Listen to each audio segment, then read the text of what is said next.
Ừ. Hello mọi người, mời mọi người thử combo tri ân chân gà bà Tuyết với mình nha. Đây, sẽ khui ra xem bên trong có gì mọi người. Wow, này, combo tri ân 10 cái chân gà bà Tuyết, mà cái này là được tặng mọi người nha. Để mình xem thử được tặng bao nhiêu gói nè. 1, 2, 3, 4, 5, 6, 7, 8, 9, 10. Được tặng 10 gói snack bọc của bên mọi người. Đây, cái này được tặng kèm đó nha. Coi hướng chính coi. Một cái hướng dẫn bảo quản chân gà đúng cách và một chai sốt chấm nhỏ nha. Đây là cái chính mọi người, để khui ra. Wow, 10 cái chân gà nha. Mình sẽ thử sức cho mọi người. Nghe chân gà bà Tuyết đã lâu rồi nhưng mà bây giờ mới được thử nha, nên rất là háo hức nha. Lắc cái sốt lên đây. Là sốt bà Tuyết nha.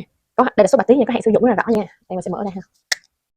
Cái nước sốt thơm lắm, thơm với mùi tắc đó mọi người. Đây nha. Cho cái sốt trắng vô.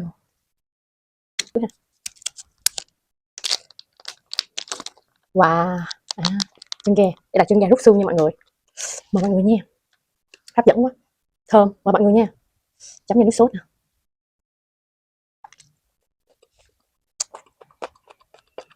Ê, ngon lắm, cái vị đương lắm á. Ăn thử không mọi người.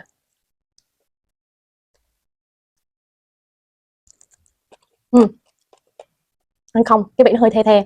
Cái mùi thì giống như cái mùi loại chân gà đóng gói bình thường thôi mọi người, cũng là cái mùi kiểu như mùi hoa hồi này kia á, nhưng mà cái vị nó nhạt hơn nha. Theo mình thấy thì cái vị nó nhạt hơn, và khi mà chấm với cái nước sốt nữa thì là ngon gấp đôi luôn á.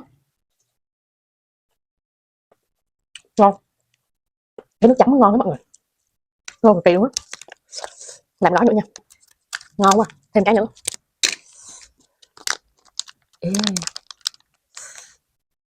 Mọi người thấy không, nó núng nính nè, chân gà cũng khá là to đó nha. Mình thấy chấm với nước sốt rất là ngon, kiểu nước sốt cay cay đưa đưa á mọi người.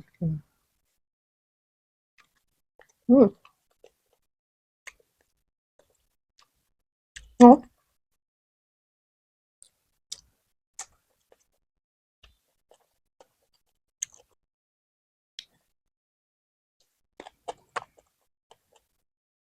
Lần đầu tiên ăn nhưng mà cực kỳ ngon, không phải thất vọng nha mọi người.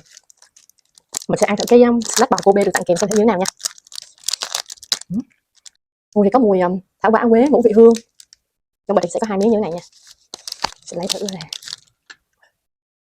Đây, 2 miếng như thế này. Ăn thử miếng nha mọi người. Ăn không trước nha.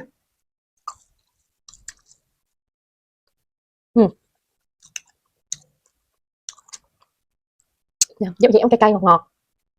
Nặng mùi hoa hồi với lại quế. Hoa hồi nhiều lắm. Hoa hồi thảo quả. Cũng ngon. Nhưng mà theo mình thì với lại cái khẩu vị của mình cái này nó hơi ngọt xíu nha.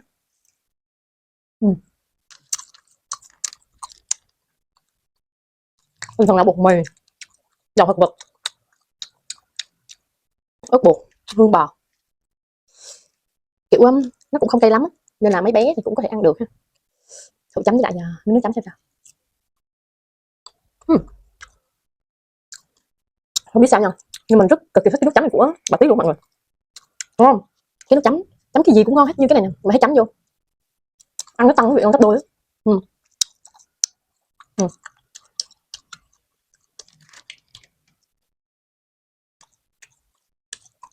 Vẫn rất là ngon mọi người nên đặt thử về ăn nha. Mọi người vào cái trang trưng bày của mình và đặt thử về ăn đi.